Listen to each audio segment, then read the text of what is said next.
Hey everybody, and welcome to The Void, a show dedicated to filling the void between being an employee and becoming self-employed. Most people refer to starting their own company as taking the leap, as if they're blindly jumping off a cliff and into the unknown.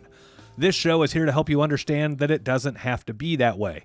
As always, if you like what you're hearing on the show, please do us a favor and help share The Void with somebody else who might be wanting to start their own business. We saw an opportunity to help others understand that self-employment is well within your reach, and just as our businesses have grown organically and by word of mouth, we want this show to grow the same way. So if you see somebody asking questions about starting their own service-based business, please do us a favor and send them a link to the show. I'm your host, Mitch Smedley, and with me as always is David Hilton. Hey, buddy. Hey. 2 weeks under our belt. Two weeks without weeks. a videographer. We're stumbling through it. Bumble, stumble, rumble, bumble, stumble. Yeah. Yeah. I was telling you before the show, I'm trying to eat 3,400 calories a day. Yeah. To gain 20 pounds at my weight. It's fucking hard, man. Yeah. I have to drink 2 protein shakes every day and then try to eat 4 meals. Yeah. It's hard. It is. I got to shit like 3 times a day.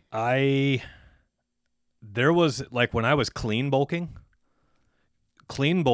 requires a whole lot more volume of food because the food is less calorie dense. It's lean. Yeah. It's not saturated fats and bullshit running the calorie count. That's why I flipped to the dirty bulk, was because I couldn't, like, I was like feeling like I'm going to puke when I'm eating because I'm having to eat so, like, I'm forcing myself to eat. Whereas the dirty bulk, you just get more calories. I'm not trying to get, like, huge or anything. I like to stay pretty lean and cut. Yeah. But I know that, like, at 185 pounds, I'm really strong. Yeah. At 185. Yeah. Right?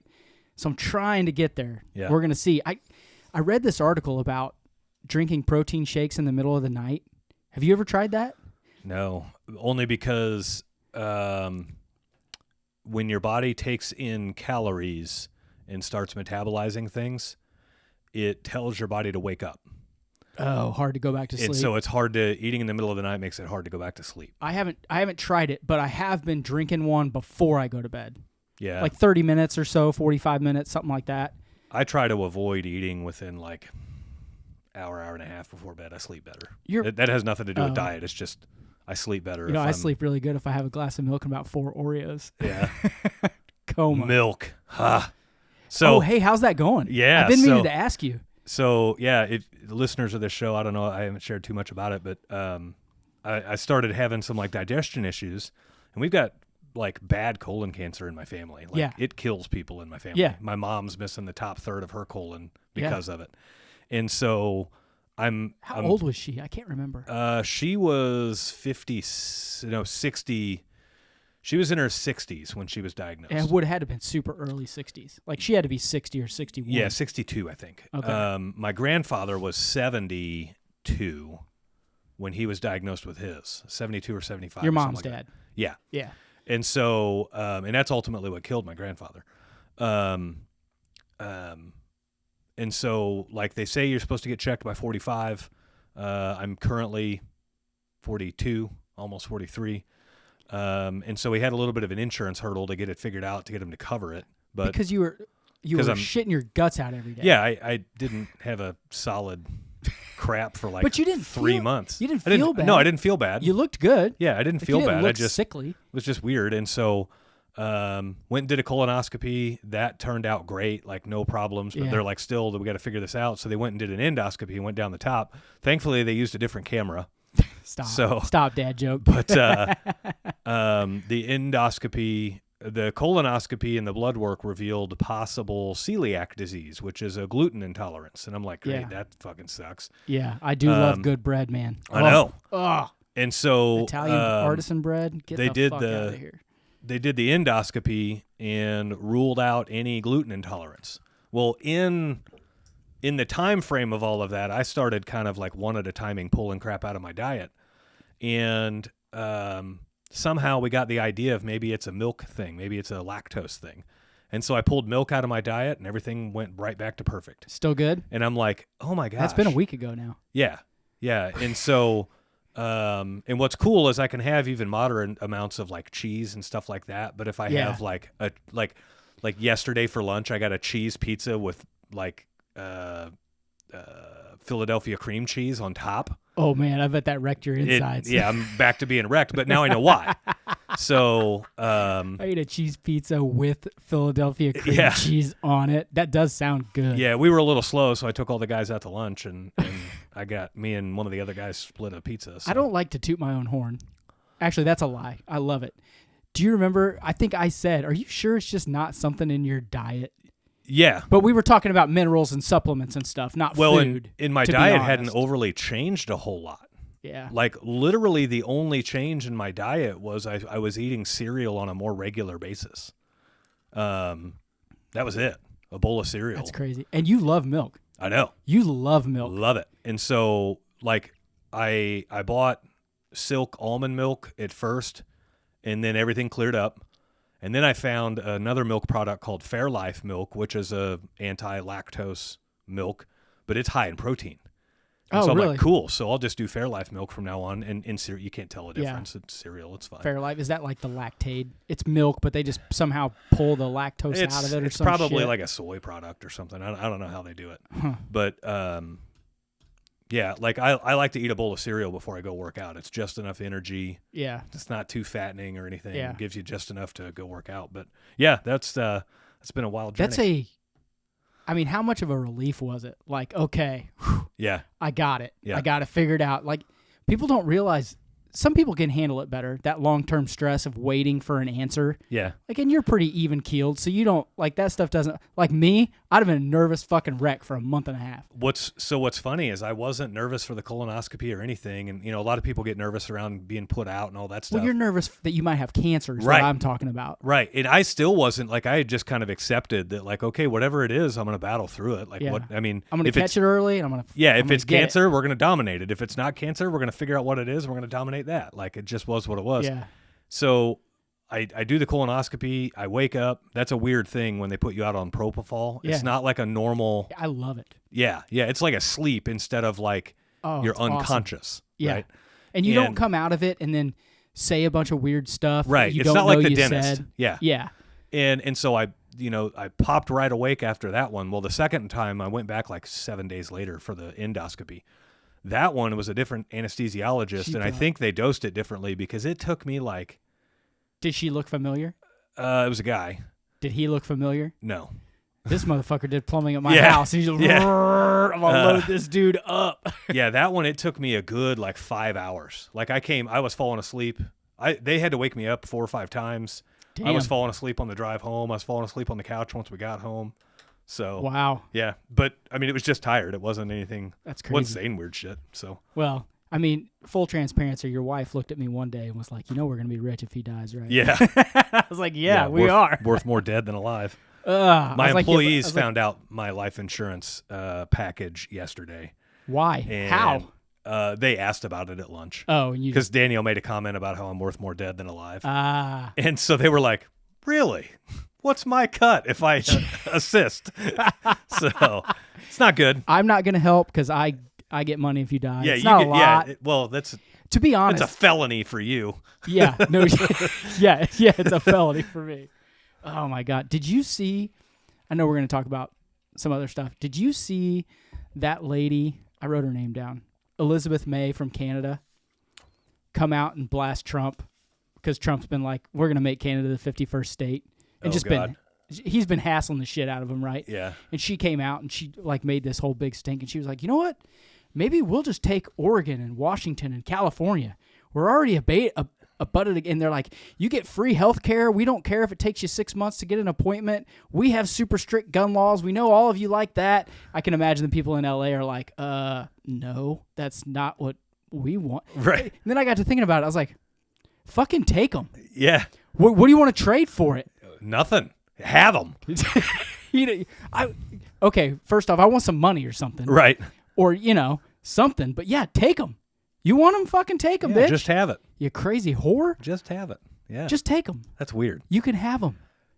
I love that they... That explains the graphic I saw, because I saw a graphic that was like carving out the new lines between the U.S. and Canada, and it had like California, Oregon, Washington, Minnesota. It had Minnesota in there, and then New it had the York. Northeast states in there. Take them. Yeah. Take them. Take all your liberal fucking rag Yeah. and get the hell out. That's a weird thing. What's funny is all that stemmed from Trump wanting to rename the Gulf of Mexico the Gulf of America. Yeah.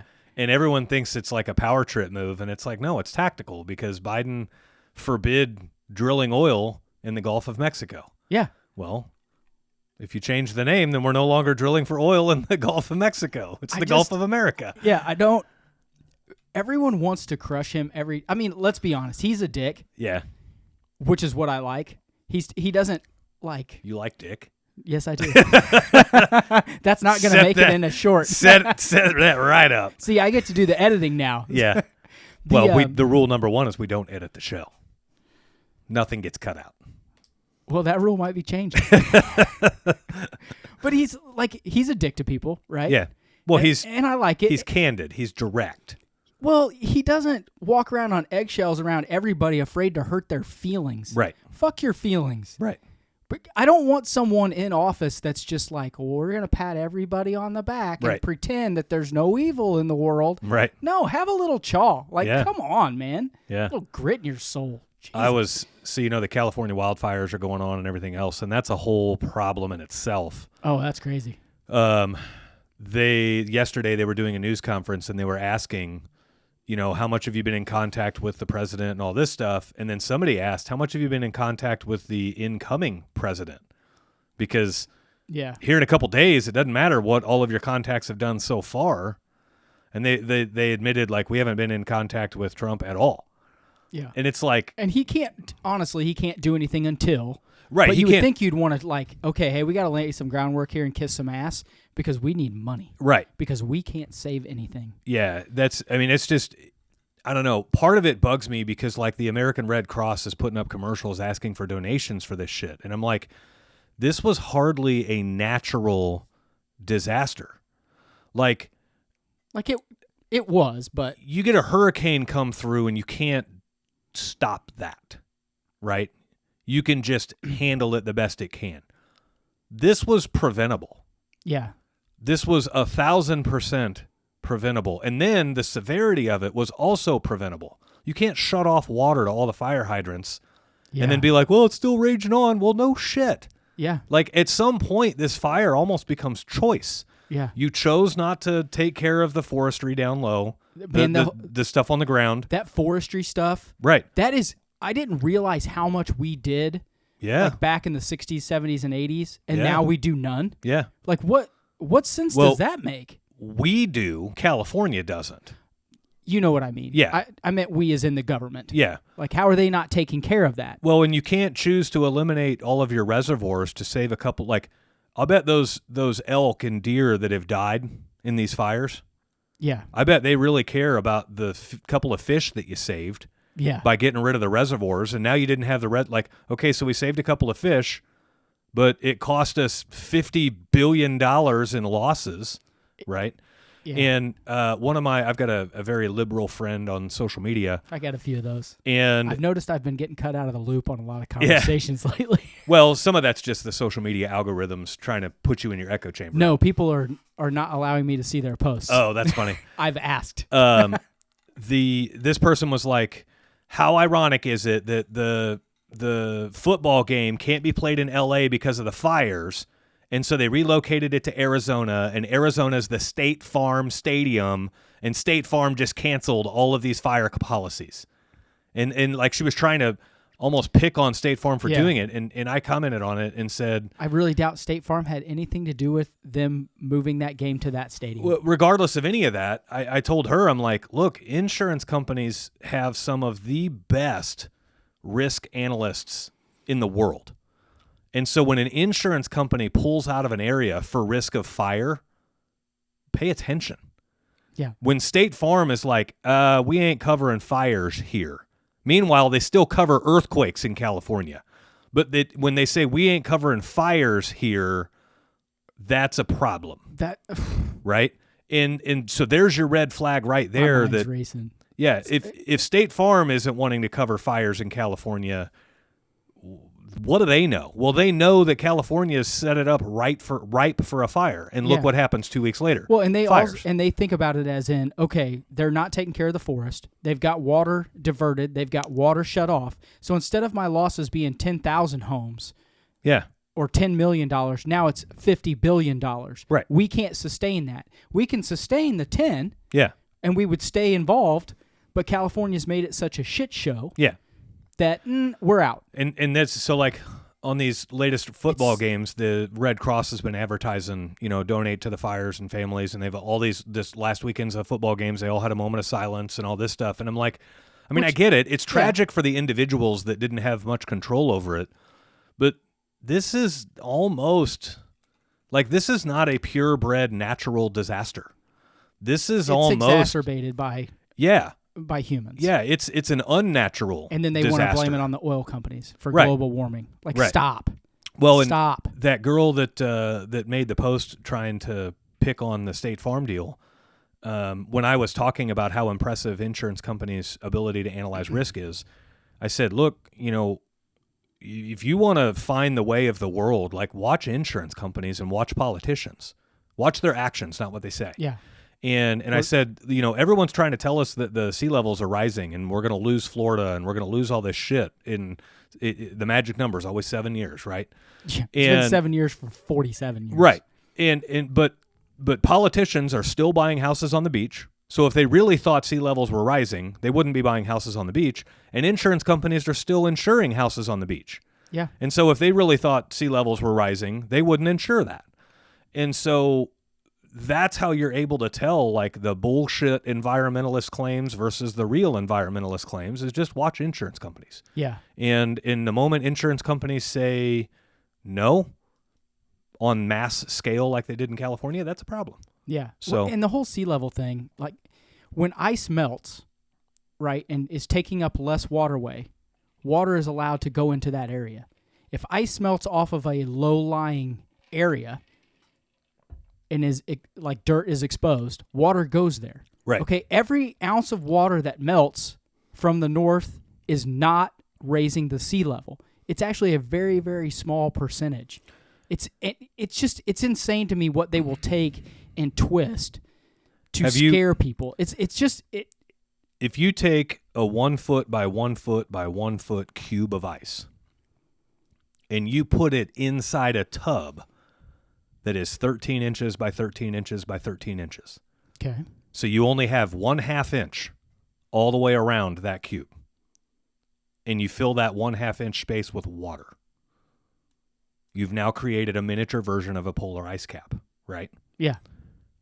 Watch the ice melt and watch your tub never overflow. Yeah. Because ice expands when it freezes and it shrinks as it melts. Water it takes expands when it freezes. Yes, so it takes up more space. Yeah, it takes up less space as it melts. Yeah. So now, granted, I know the ice is above the water level there on the caps. Yeah. But still, there's not enough ice on the polar ice caps. Like it would all have to flash melt in an instant for us to see any kind of recognizable change. Yeah. It's insane. Yeah, it's crazy. People are just, they will feed into any narrative that they think that makes them feel good about the stance they've taken. Yeah. Yeah. Is what I really mean. Yeah. The lack of common sense is just, it's insane. Yeah. It's insane. I say insane a lot on this show because when we talk about stuff, it makes me insane.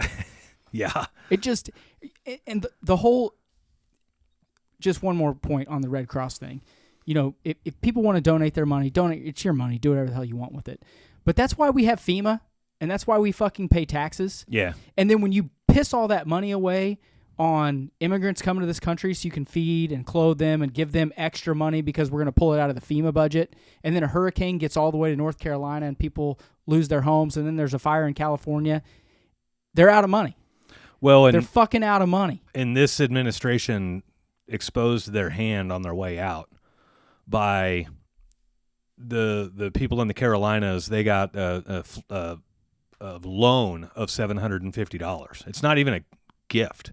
No, you have to pay it back on your taxes. You got to pay it back, right? I think it's going to be on your taxes. So they got a loan. It's probably a forgivable loan, but they got a loan for $750. Meanwhile, all these millionaires and Hollywood stars out in California are told, like the government's saying, we're covering the whole thing.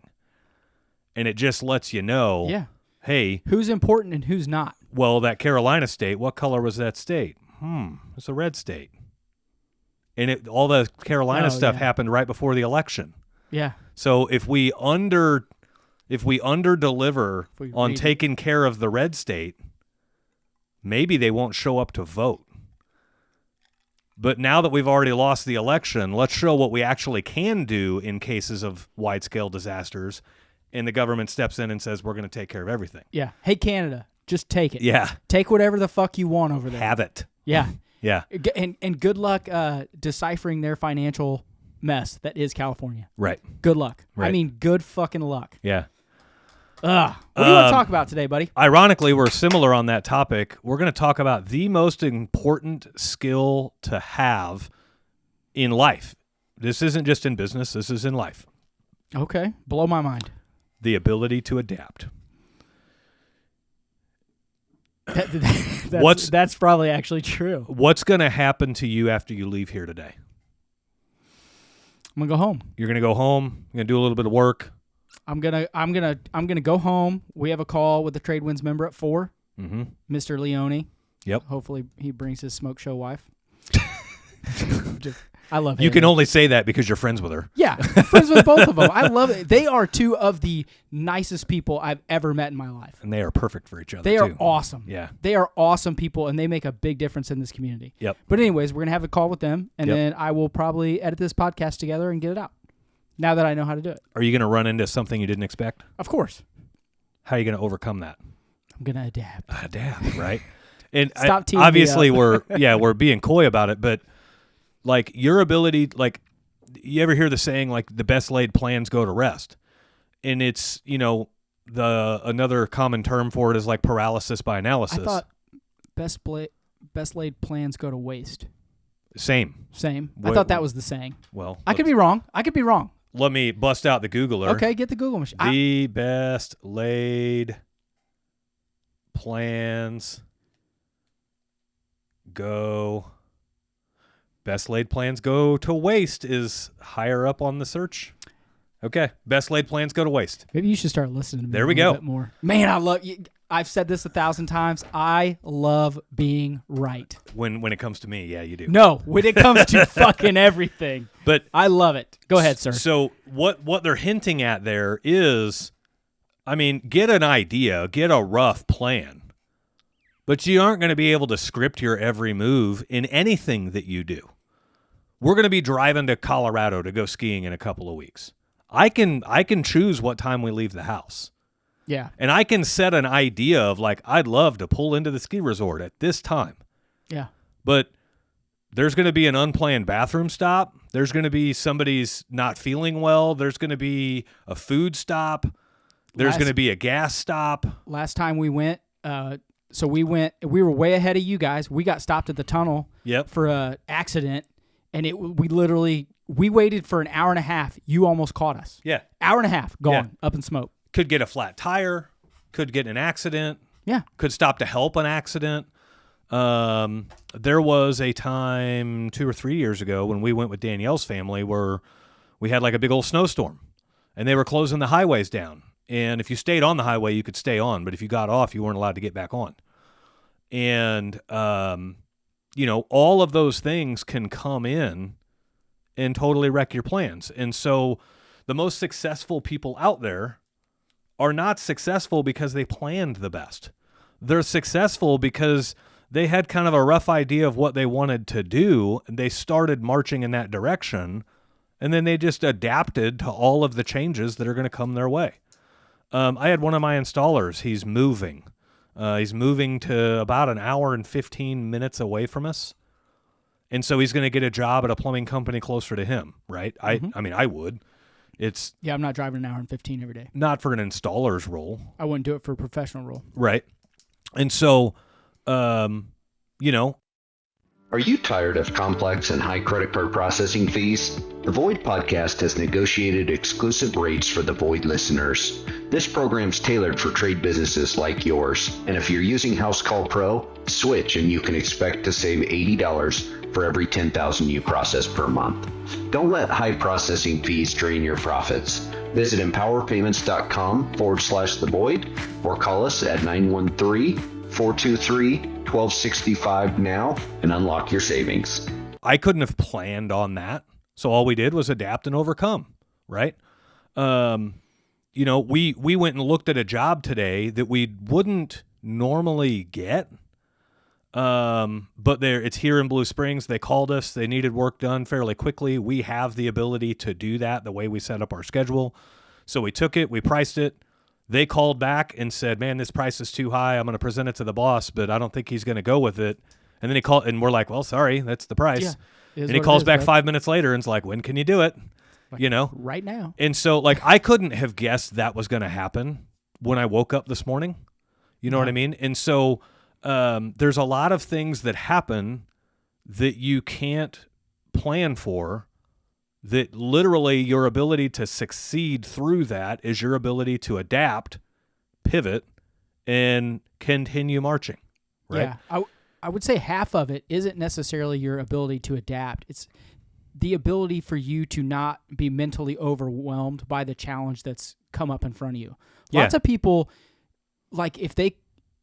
if something bad happens, they just check out. Oh, this didn't go how I wanted. They just lock up. Yeah. Like they're so overwhelmed with emotion, or am I going to be able to even make this happen? They get to overthinking it instead of stepping back and saying, okay, what is the solution to this problem? How do I make the best of it? And then how do I move on from it? Yeah. They don't take it from an analytical standpoint. Right. They just let their emotions dictate, and they just lock up and they panic. Yeah.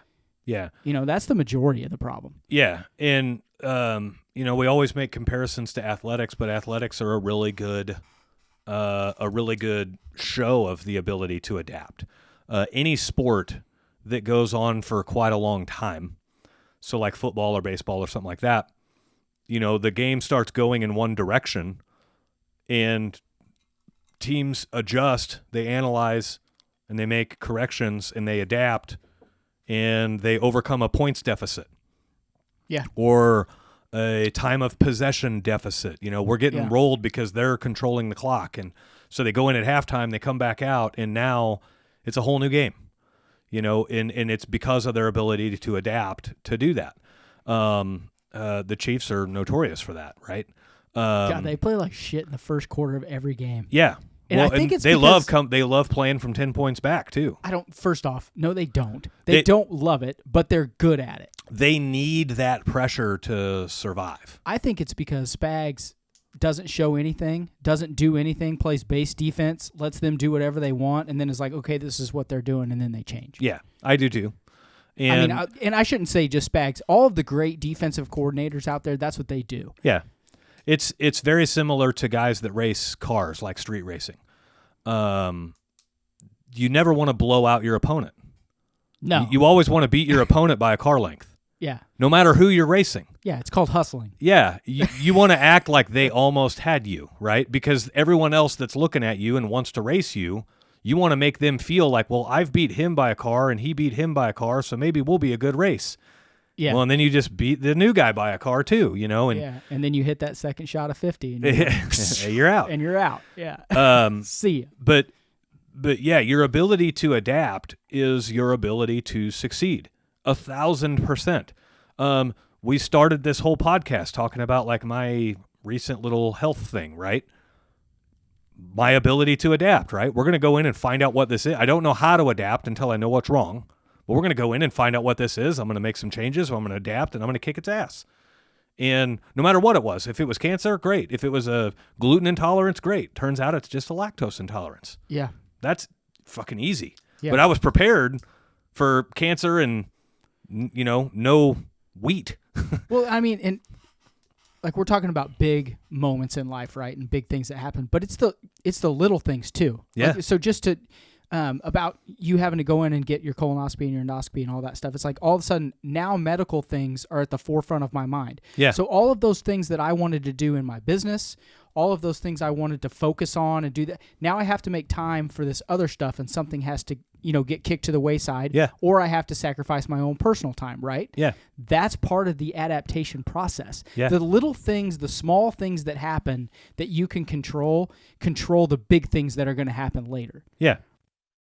All right, so you've newly started your company and you're trying to pinch pennies. However, you don't realize the biggest thing that's hurting you right now is not gathering all of your information into one spot and making it super efficient for you to use. So the answer is Field Pulse. It gets you off of paper tickets. It gets you off of all of that crazy office work at the end of the day and reconciling all that stuff. And it lets you organize everything with ease. It puts it all into the computer. It actually puts it all into the cloud. So it's not even putting it on your computer. And it lets you organize your customers. It lets you organize all of your service calls. Heck, it'll even route you to your service call. And the best part is, even after all of that, you'll probably realize about a 100% growth in your business just in the first year of using Field Pulse. So if you'd like to check out Field Pulse and see what great looks like, click on the link in the description of this show. Right? Well, it's like when my wife's car got stolen. Now all of a sudden we're in a position we don't have a choice. We have to dedicate large amounts of time to dealing with the theft, trying to recover the car, seeing the insurance play out and everything else, and then buying a new car and dealing with all of that. Yeah. And like it sucks away a week of your life. Yeah. And you're like, but none of the other things that are happening in your business, especially if you're a business owner, none of those things can be put on the back burner. Right. Those things have to still be given the amount of attention they need to keep the doors rolling and the doors open so that your guys can get paychecks and continue on with their lives. Yeah. Right? Like it's a whole nother level of adaptation versus just your regular everyday life. Right. Right. And I mean, this even goes even to the smaller scale than that. Like you're driving down the road and somebody cuts you off and you have a choice to make. Do I brush it off and move on? Do I shoot this guy in the face? Or do I, continue the non-verbal conversation between, like you may be cussing up a storm in your car, but you're not talking to them, right? I know. Do you continue the communication with that car? Swerving, brake checking, staring, flipping the bird, all the typical road rage things, right? That's your ability to adapt right there. Yeah, Mitch Smedley in his 20s. Yeah, I used to have real bad road rage. Oh man, right? it was awesome. And now I'm just like, whatever. Yeah. Age will do that to you too. I also used to be a guy that had to have the last word, and I'm really still kind of that way. Is that what you mean? No, I'm really working on that. So like. You mean in an argument or just in a debate? Any kind of a disagreement, whether it's an argument or a constructive disagreement. And you know what? I've never noticed that about you. It's more so on the internet than in person. Of course, that's where most of your disagreements happen now anyway.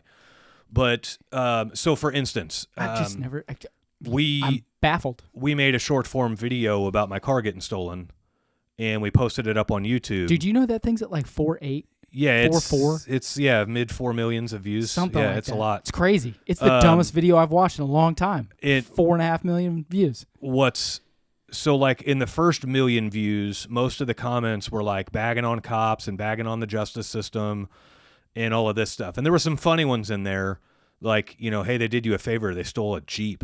Like, just don't replace it with another Jeep and you're good. I agree 100%. Little do they know, we replaced it with another Jeep. But anyway, but the comments were kind of in unison, right?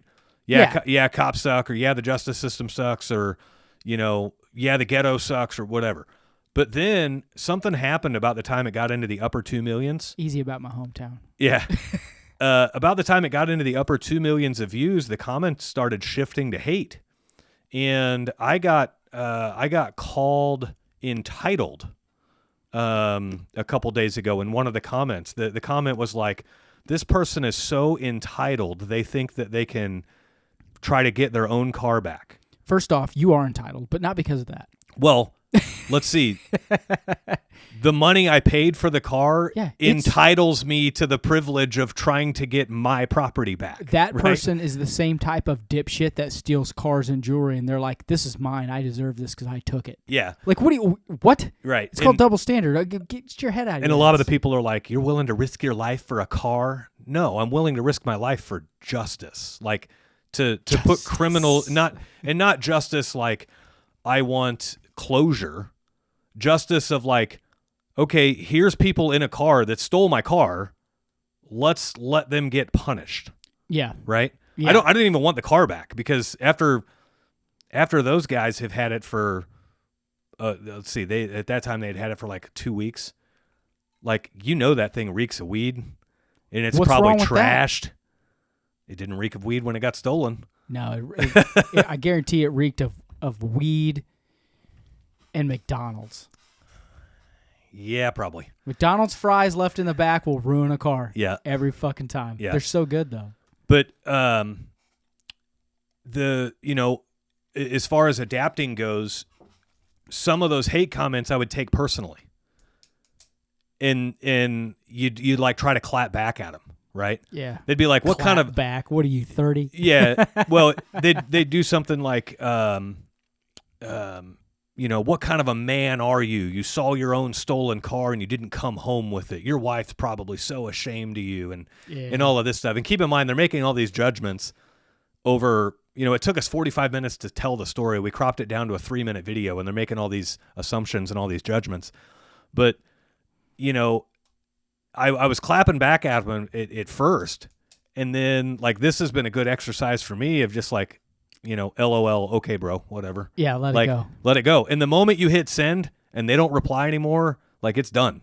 Yeah. And you're on and about your way, Yeah. And there's quite a few comments in there that are like that. But that's the ability to adapt, right? And I used to want to always have the last word and try to prove somebody right, prove myself right or prove somebody wrong. And then you start to realize like you can't want more for somebody than they want for themselves, and you can't make somebody think differently over the internet. No. They have to choose to think differently. And so, the idea that I'm going to change their mind about something just ain't there. Yeah, and when people argue on the internet and they just keep coming at you, they're usually trying to like rile you up, because it just kind of gets them off a little bit. Most of the time, I've noticed those people aren't very intellectual. Like, if I have 30 seconds to sit and think about what I want to respond with and can write it out and pull facts, no one can beat me. Yeah. Like, when the election stuff, right after the election happened, I have a ton of liberal friends. My family's liberal. I'm in these battles online. And I would literally like just post facts. This is why we lost. I'm sure you saw some of it. Mm-hmm. This is what I think happened, blah, blah, blah. And I would just post those and I say, well, these are just the facts. This is what's happened and this is where they're at. This is where we're at. And people would literally just keep like berating me and trying to get me to get mad and I would just like my comments after that would just be like, look, I know you're trying to like get me upset. I'm not. These are just the facts and it doesn't bother me. Yeah. You should probably like really focus your attention on things that matter. Yeah. And then, like you were saying, like those comments just stop and they just cut off. Yeah. And it's just people that want to just keep after you and after you and after you, and you have the conscious mind and the intellect to just make your point, be factual about it, and then ghost.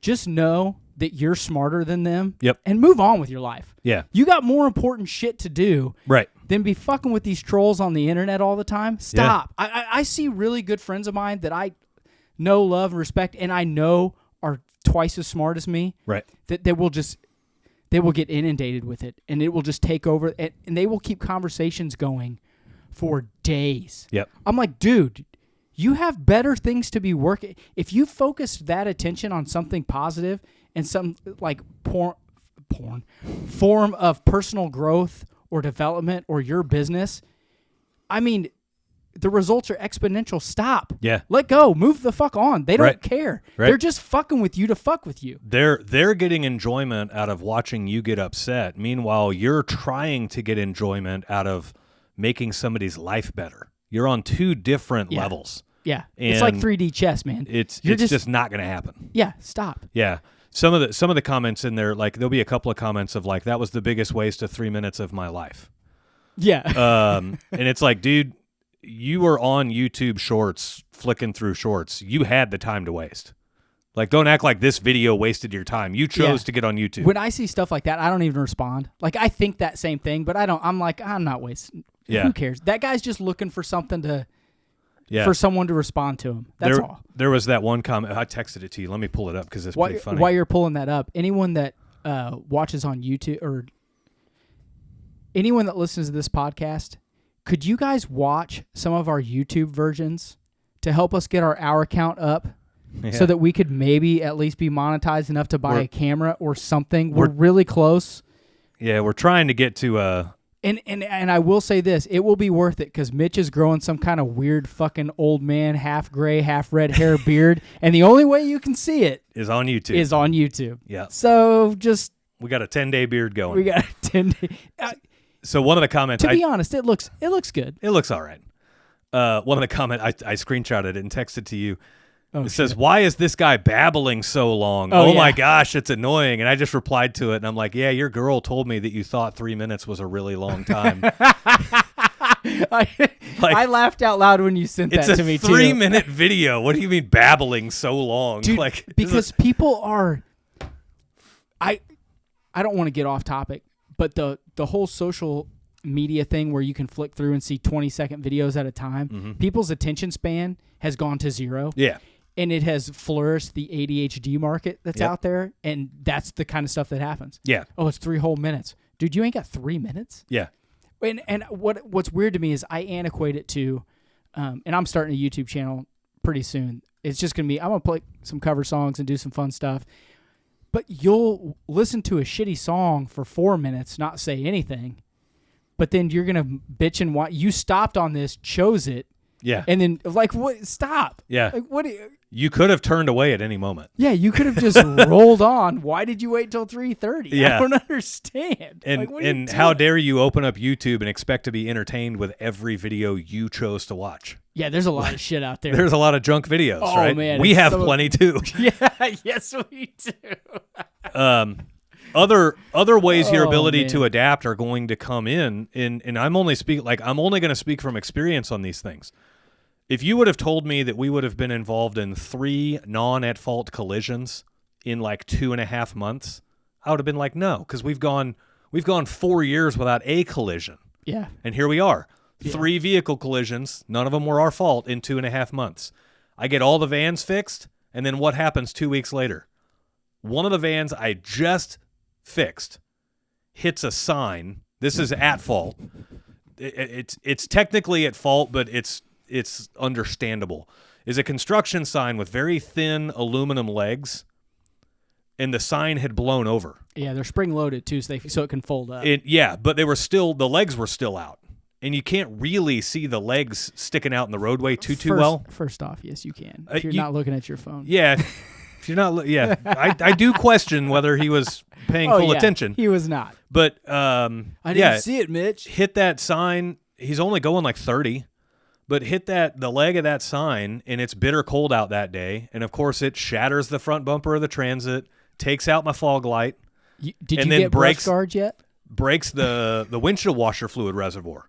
Yeah. Like, I'm like, God dang. Like, thankfully, it's only $1,300 in damage, and we're getting it fixed later this week, I think. That thing still isn't fixed? No. Well, I was holding it off. Like, let's get through some time. Like, the at-fault or the non-at-fault accidents, I'll fix them right away. I would have thought because someone else is paying for it. Well, I would have thought you'd want to get that fixed before the end of the year for this year's taxes.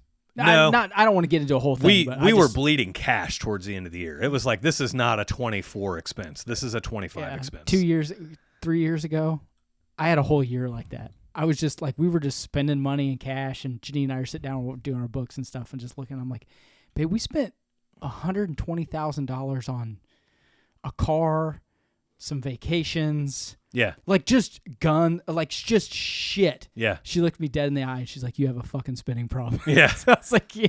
I was like, "You're right. We gotta rein in here." Yeah. Like it happens. Well, I get a Christmas card from our Amazon guy, if that tells you anything.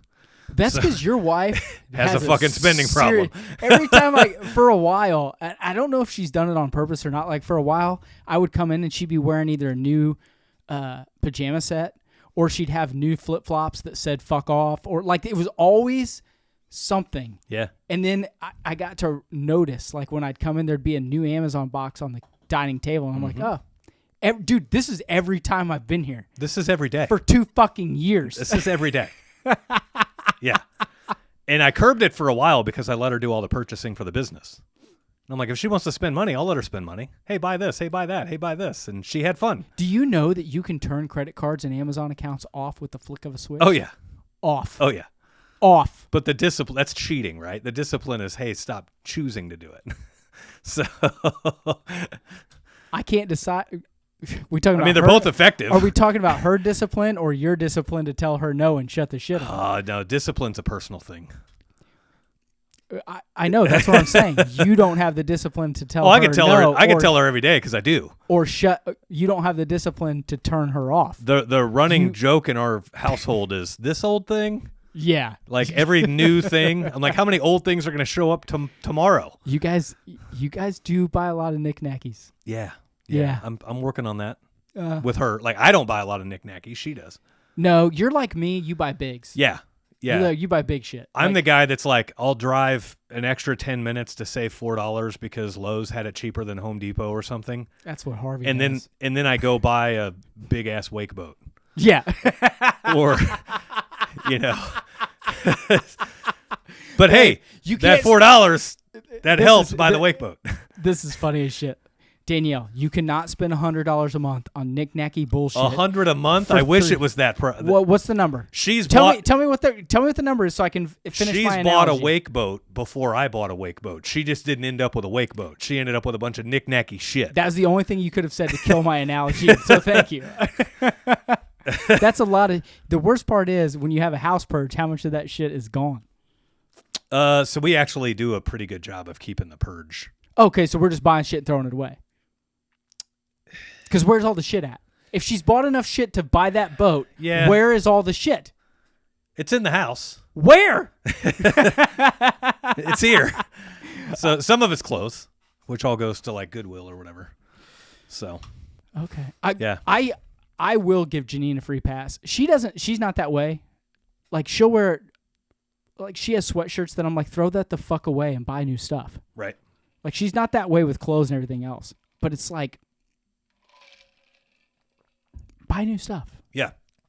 Yeah. Get rid of it. Stop.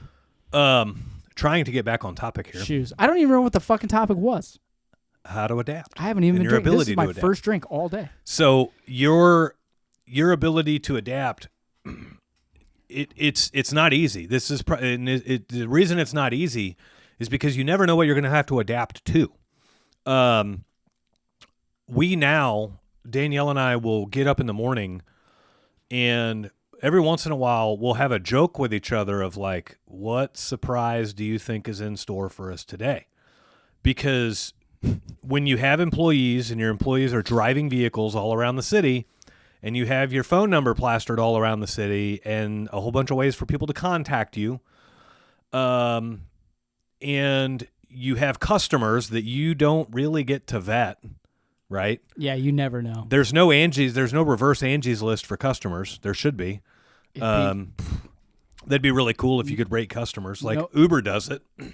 Yeah. But maybe we should start that platform. That'd be pretty sweet. I'm editing this conversation part out. Yeah. So no one steals our idea. But like when you have all of that and you have a couple of YouTube channels that you never know who's going to see them and what's going to comment on there, like you never know. And I have 2 kids, one in middle school, one in high school.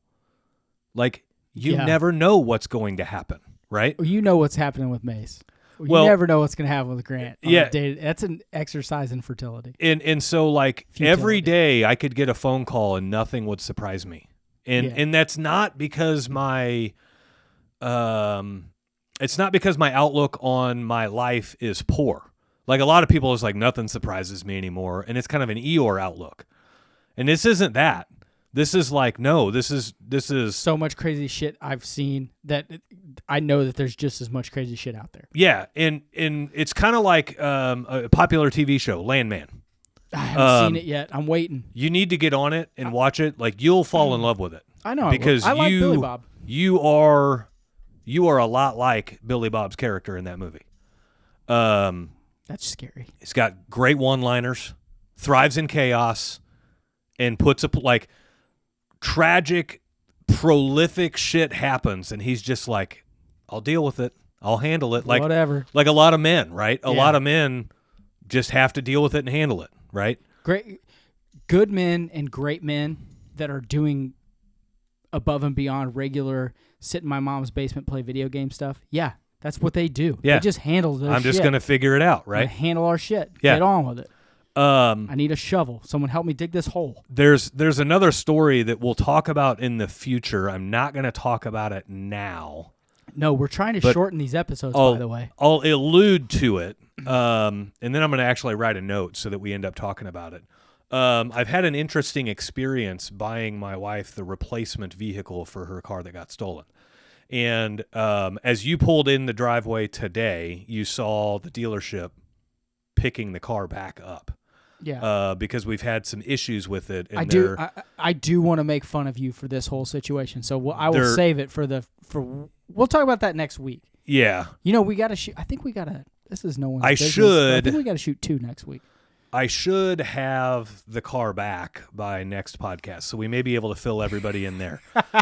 But you want to place a wager on that right now? No, I mean they're not going to have it for longer than a week. I'll say this: if they have it for longer than a week, they are doing a really good job of making right of their wrongs. They're doing a really good job of making you think that they're righting all their wrongs. You are correct. Well, there's no way. the list of things that they need to do to the car is a day or two's worth of work, unless they go full bloat with the whole list, and then it's a fair amount. But you are good for content. I'll give you that. Yeah.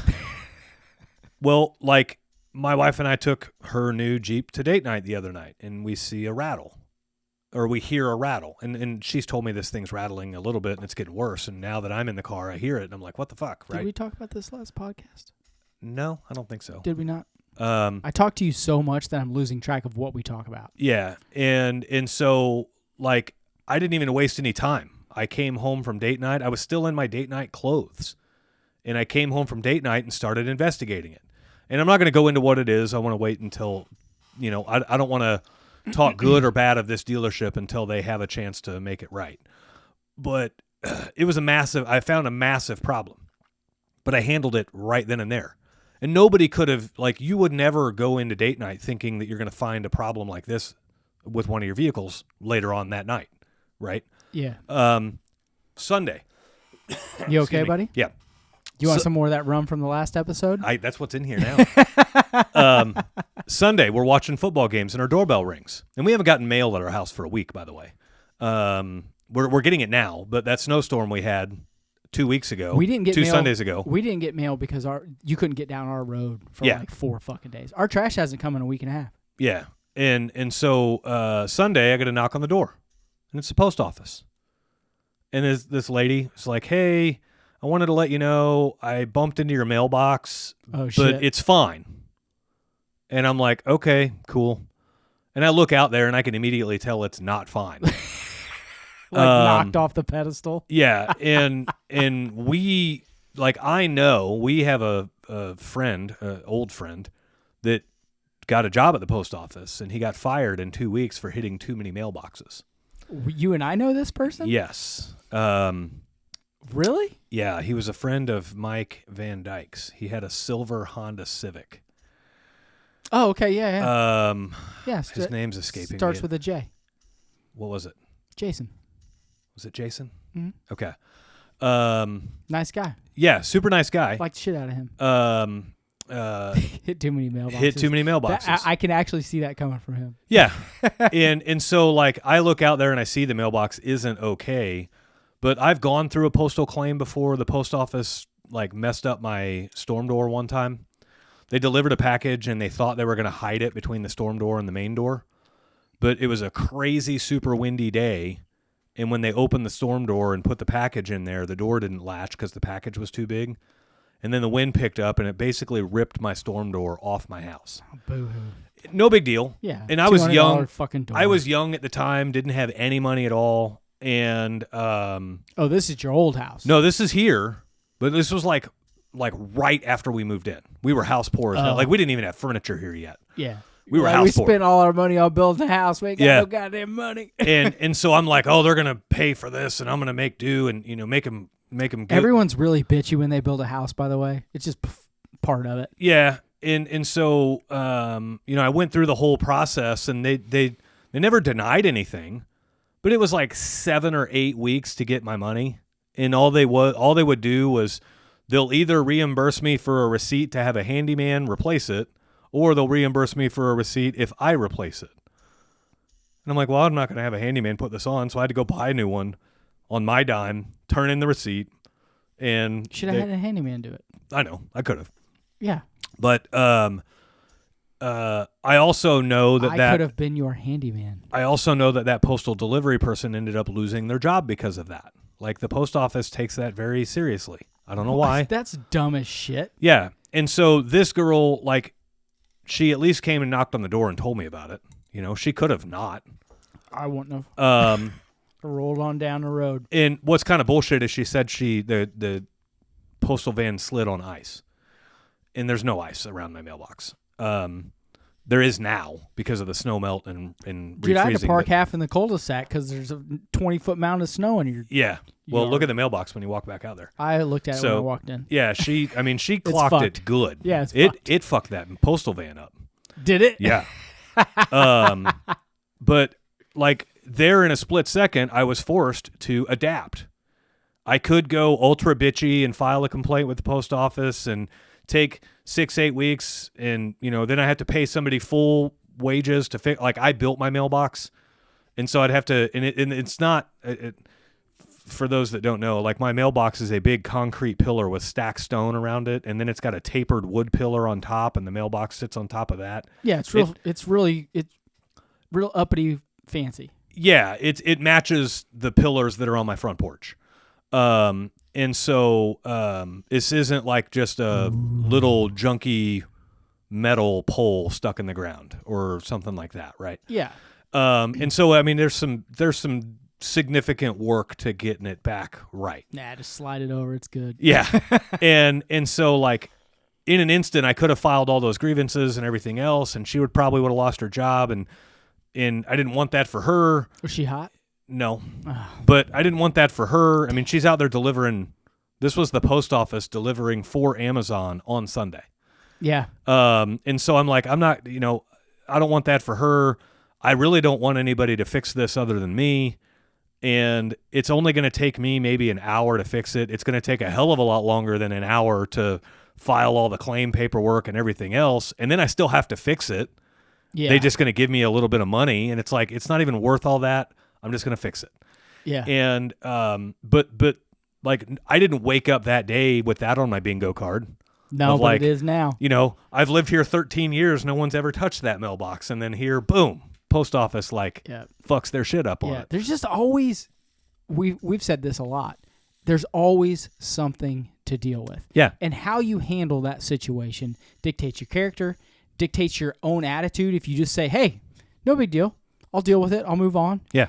If you sit there and you mull over it and you bitch and you complain and someone owes me this and someone, that's probably how you live your life. Yeah. That's not living. Yeah. You can't be happy that way. You're always going to be negative because there is always shit happening. It's a constant. There's nothing you can do about it. Yeah. The easiest way to learn how to adapt in the face of change is get some core values, personally and in business. I'm fortunate enough that my core values are the exact same in my business as in my personal life. And it's taken me probably 2 years to make decisions with my core values in the forefront of my mind without thinking about it. So when we established core values, it was like this formal thought of like, oh, there's a problem. I should look to my core values on how to solve it. And then I would read through my core values and then try to make a decision and everything else. And it was like this very rigid, structured process. That's an insane person talking. Well, kind of. Yeah. But now I just automatically go to the core values and I just do the right thing whenever something happens, right? And so our core values are gratitude, integrity, value, excellence, and service. And so, I'm grateful that the person's delivering mail on a Sunday. The post office doesn't run on Sunday, right? So I'm grateful they delivered that package. And ironically, what that package was some like nasal rinse solution because Danielle has this big sinus infection right now. And we were out of the little nasal saline packages. Am I going to get sick over here? No. Are you sure? Listen to you. I will wear a mask. Yeah. And so I same day Amazon some nasal things. You just fucking go up to CVS. I was watching football. Oh my God, dude. Why didn't you send her to CVS? She could have gone, but I was like, I checked on Amazon. I'm like, if I Amazon them, they'll be here this afternoon. She was like, well, let's just do that. Okay. Oh my God. I love you guys. But so Sunday was kind of our veg out day. We didn't leave the couch all day long. Yeah, Sunday was nice this week. Integrity, right? Doing what you say you're going to do even when nobody's watching. The girl showed integrity. She didn't have to come to the door and ring the doorbell and tell me she hit my shit. Yo, dog, I fucked up your shit. Yeah, she could have just drove on and then let me wonder, was it the postman? Was it a neighborhood kid? Was it my family? Like, who knows? Mason's out right? there fucking around. Yeah. Value. I value my time, right? And so here I am looking at it like I could go through this whole claims process and consume tons of time and get nothing out of it, or I could just eat it, right? Excellence. I'm going to fix this thing myself because I built it myself. Like I know how to fix it. And so I can put it back in an exceptional condition, right? And then the last one is service. And service doesn't really apply to the mailbox thing, but delivering a high level of service no matter what we do and where we go, right? This is serving myself more than anything else. But like I now automatically go to those core values for anything. We have an upset customer call in. A lot of people take too much pride in their own employees. And if an upset customer calls in, they automatically side with their employee. Well, guess what? Sometimes your employees mess up. And so you have to look at the situation with an open mind and apply your core values to it. And if that means you're giving a customer money back and you're having a conversation with your employee, that's what that means. If that means your employee did everything right and you got a wacky customer and you got to have a tough conversation with the customer, then that's what that means. But, those core values help guide any adaptability that I have to do in our company. Looking at our core values when vehicles were getting crashed, I'm holding the people that crashed those vehicles accountable for the things, right? Looking at the core values when my guy crashed his own vehicle, I'm holding him accountable for that. All of those things happen and you can't plan on the change. All you can do is plan on being able to adapt well, and core values help you through that tremendously. I'm trying to decide what my core values are now. Like, I have core values. I know this. But I've never sat down and been like, okay, personally, what are my core values? Right. You know what I mean? I would have to sit down and think about it. Yeah. Yeah. Number one, if you don't start no shit, there is no shit. That would be don't start no shit, there'll be no shit. Right? That'd be my first core value. Core value number 2, fuck around and find out. Yeah.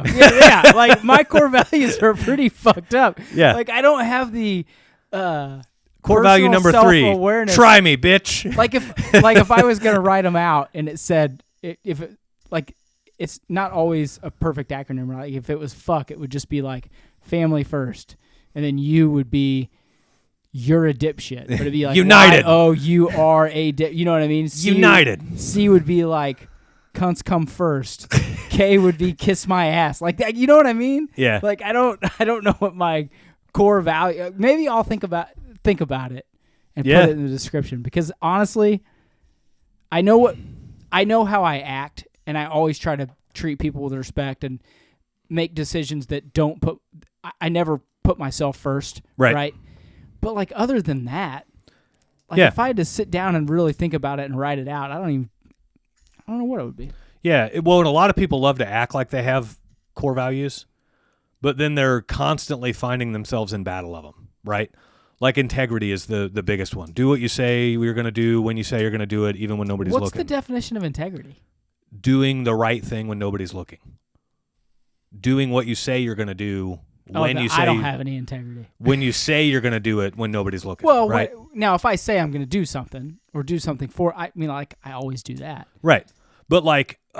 so like an example of integrity in business is like if I thought we're talking personal. Well, I'm just going to go in business for a second. So integrity in business would be like if I tell everybody we shore every excavation ever. And then a couple of weeks ago or a month or so ago, whenever I had to go out and dig back up one of our sewers because it had a problem and our schedule was full. You didn't shore it. Lack of integrity would be like, well, none of my employees are here. If like I can get away with not shoring this and nobody would know, right? But no. Well, no one would get hurt. Well, I might die if I'm in a non-shored excavation. All rich. You're making the world a better place. Yeah. But like a lack of integrity would be like if I didn't even shore my own excavation, but I make my guys do it, right? Yeah. You know, a lack of integrity personally would be if I promise my wife I'm going to do something and then I don't do it. Or if I promise my kids I'm going to do something and then I don't do it. Or, don't ever do that.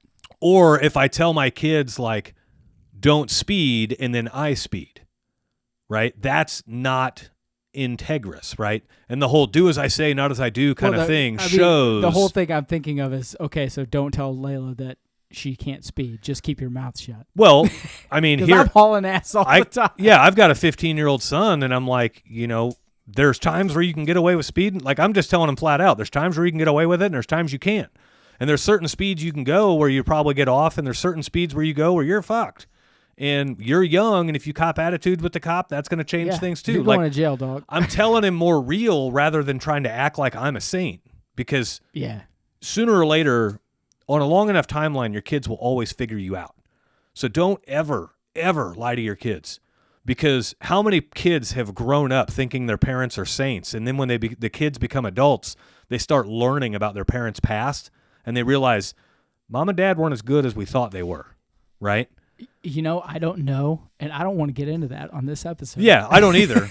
But like integrity with your own children is more important than anything else.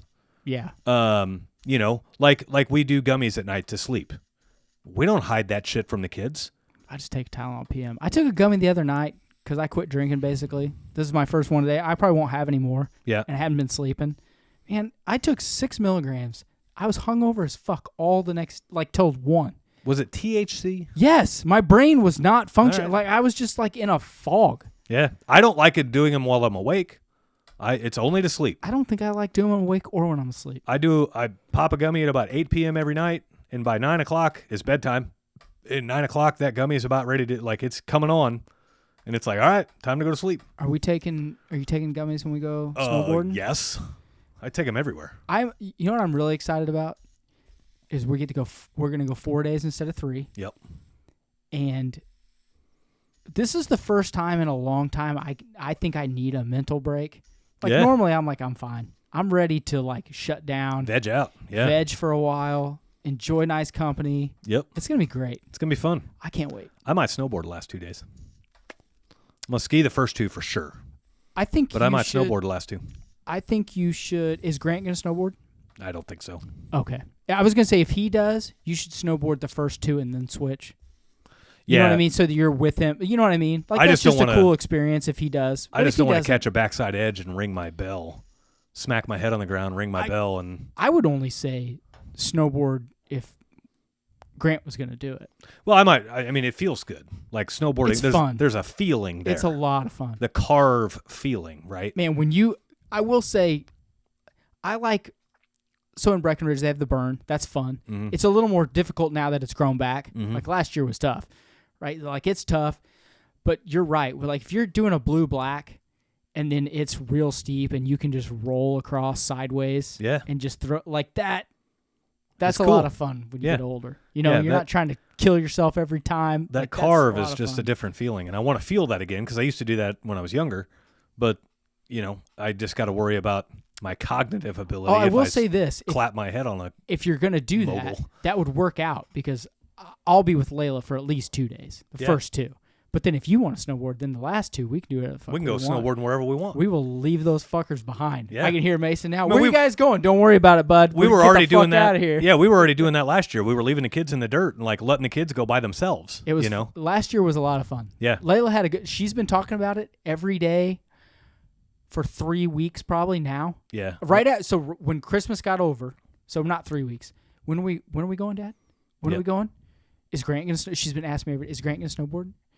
Like, are we going to just go together every day? Yep. We talk about it for an hour. Yep. Yeah. It's going to be good. It'll be fun. It'll be a lot of fun. Why don't you wrap us up today? Yeah. Let's wrap up early. So, we've been getting long on a lot of shows. We need to get back to an hour. The most important skill to have is your ability to adapt. So, focus on not panicking in times of change and instead analyzing the situation for what it is, making the best immediate decision you can, and marching forward with that decision with confidence. That's how you overcome sudden change, right? I do want to give a shout out. One of our listeners, Ray, reached out to me because on the last show I was talking about earbuds that can turn up a long way. Axel, baby. And so he gave me an idea on some earbuds, so thanks for that. What did he say? Ray. Do you remember? They were Beats audio earbuds. Oh, yeah. Those ones are good. So I'll try those out and see what we got. I think he said they start as low as like $199, so I'll try those. But you can get customs for $3. Well, all the other earbuds I bought have been like $29 or $39. Talking like those ear cheapies. molds I've talked about. You need the ear. The problem is you can't hear anything else. Yeah, I don't want to. I want to be able to hear everything else. They're too. great for music, but so, yeah, you're right. But right, we also have an event coming up that I want to tease a little bit.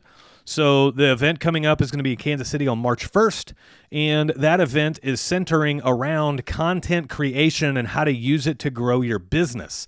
So I've got a boomerang hater that loves to show up on my social media shit, and the last time he circled around, we sold 4 price books because of his activity. Thanks, dipshit. Yeah, so he's trying to hate you. on us, and we actually made $1,000 in sales because of that. What an idiot. So I posted in a couple of plumbing groups about our content creation event. Content creation event coming up.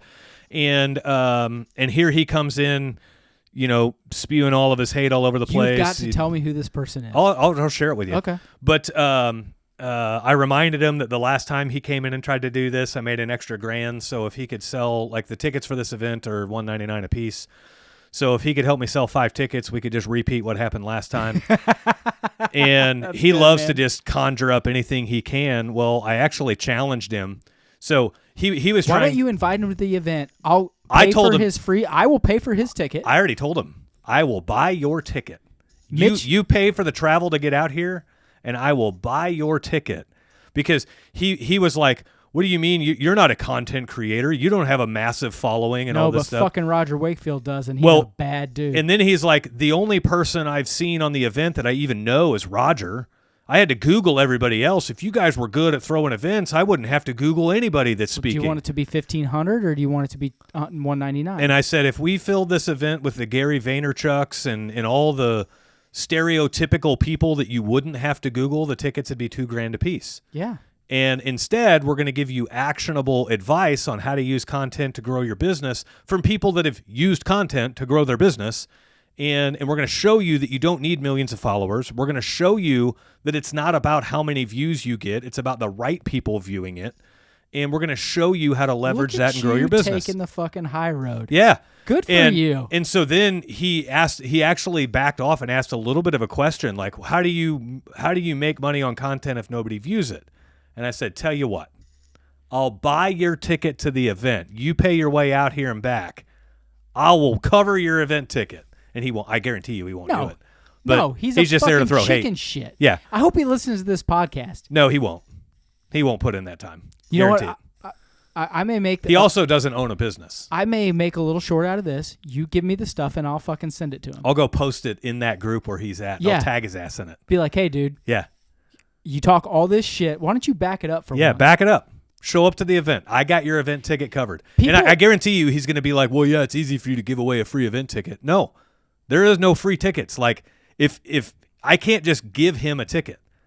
The way this thing works, like, I have to pay for a ticket to come. I'm So, making Mitch pay me $199 for trade. The only people Food's that, expensive at these fucking things. yeah, the only people that get in for free are the right levels of Tradewinds members. Not even all Tradewinds members get in for free. No. And so, you know, like, I have to, if he takes me up on it, I have to take my credit card and swipe it through our website and purchase him a ticket. Yeah. So, like, I can't just go print tickets. This isn't the U.S. government where I can just print money, right? I can't just go print tickets off. That's a great analogy. Yeah, but I'll put the money where my mouth is. I'll take the high road, and Good I'll for show you, man. you that it's not about getting 1 million views on something to get paid from it. No, And- it's about creating content that you can then use to post on social media to get people to know you, follow you, like you, trust you, and then use And that buy to from you. grow your business. Yeah. Like, that's what it's about. Yeah. And so we're going to drop some, like, tactical game that you're going to be able to use to grow your business at the event. So there'll be a link in the description of this show for tickets to the event. The event is March 1st on a Saturday in Kansas City. It's pretty sweet. You can just fly out Friday evening. You can do the event Saturday. You can fly home Saturday night if you want. You can stay an extra night and fly home on Sunday. The event is within like 20 minutes of the KC airport. The KC airport is one of the easiest airports to get in and out of in the nation. Even though it's brand new, it's still insanely easy to get in and out of. So, you know, we built this event on purpose for business owners to not interrupt their business and still be able to attend the event. Cut out of work just a little bit early on a Friday, or work the whole day and take a late flight. Get into KC, and Yeah, then you don't miss out on work. no. You know what? I am excited. We haven't said this, I don't think, on the podcast, but Dan Bianchi, one of our Tradewinds members, Yeah, we got is two gonna speak, Tradewinds members. and Tristan Lanz is going to speak. Yeah. I'm supposed to call Tristan when I get home. We'll Yep. see if I remember. I haven't been. How do I say this? I don't get super excited for the events because it's a lot of work. It is a lot of work. It's a fucking pain in the ass, but I know the guys benefit from it. Yep. So I'm grateful to do it. But this one, I'm excited. I am excited to hear Roger speak, Mm-hmm. and I'm excited to hear Dan speak, and I'm excited to hear Tristan speak. Yep. And help grow their. I mean, I'm genuinely excited. Yeah. This we've, time. We've also got a guy named Nick that owns a pressure washing business that's used content to grow his pressure washing business, and he kills it with that. And we've got another guy named Chris coming that's used content to grow quite a few businesses. And across all platforms, Chris has like 5 million followers. Yeah. And so, you know, and he does a lot with his content as far as he does advertising with it. He does marketing for his fitness coaching and like all kinds of stuff with it. So It's going to be good, man. we're dancing all over the place with the event. So check that out and check on the link in the description of the show, no matter what platform you're listening on, and you'll be able to get tickets. And we hope to see you on March 1st here in Kansas City. So Thanks, until guys. next week, guys, we will see you later. See ya.